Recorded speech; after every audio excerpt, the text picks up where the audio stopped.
అండి ఈరోజు మనం మాట్లాడుకోబోయేది సాధారణ న్యూస్ అదే కాదు, ఒక pan India hypo versus reality మధ్య ఉన్న పెద్ద షాక్. అల్లు అర్జున్ నటించిన పుష్ప 2 ది రూల్ సినిమా రీసెంట్గానే జపాన్లో రిలీజ్ అయింది. కానీ ఈ సినిమా అక్కడ ఆశించిన స్థాయిలో ఆకట్టుకోలేకపోయింది. భారీ హైపో, సోషల్ మీడియాలో ట్రెండ్స్, స్వయంగా అల్లు అర్జున్ అలాగే రష్మిక ఇద్దరు కూడా వెళ్ళి అక్కడ ప్రమోషన్లు కూడా చేశారు. ఇవన్నీ ఉన్నప్పటికీ జపాన్ బాక్స్ ఆఫీస్ దగ్గర పుష్ప 2 ఎదురైన రిజల్ట్ చాలా మందికి ఆశ్చర్యానికి గురిచేస్తుంది.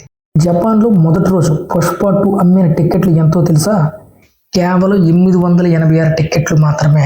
ఇది ఎందుకు షాకింగ్ అంటే, ఇంతకు ముందు జపాన్లో విడుదలైన ఇతర ఇండియన్ సినిమాల ఓపెనింగ్ నెంబర్లు ఒక్కసారి చూస్తే మీకు తెలుస్తుంది.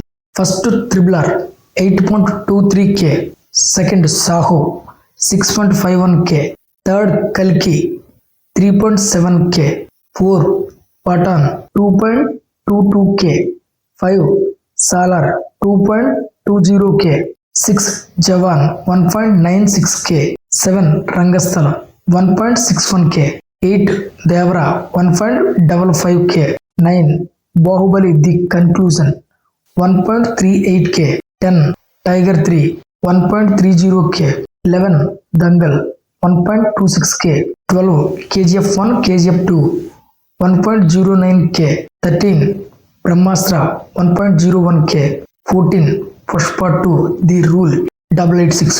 ఈ లిస్ట్ చూసిన తర్వాత చాలా స్పష్టంగా ఒక విషయం అయితే క్లియర్గా అర్థమవుతుంది. పుష్ప 2 జపాన్ ఓపెనింగ్ స్పష్టంగా నిరాశపరిచిందని అర్థమవుతుంది. కారణం ఏమై ఉండొచ్చు అనే కదా మీ డౌట్.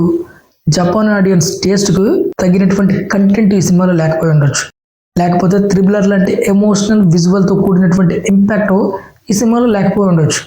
సో ఆ విధంగానే ఈ సినిమా ఖచ్చితంగా అక్కడ నిరాశపరిచింది. ఏదేమైనా ఇది అల్లు అర్జున్ కెరీర్కు పెద్ద షాక్ అనే చెప్పాలి. కానీ పాన్ ఇండియా మార్కెట్ ఎంత అన్ప్రెడిక్టబుల్ అనేది మళ్ళీ ఒకసారి ప్రూవ్ అయిందని చెప్పొచ్చు ఈ సినిమా ద్వారా.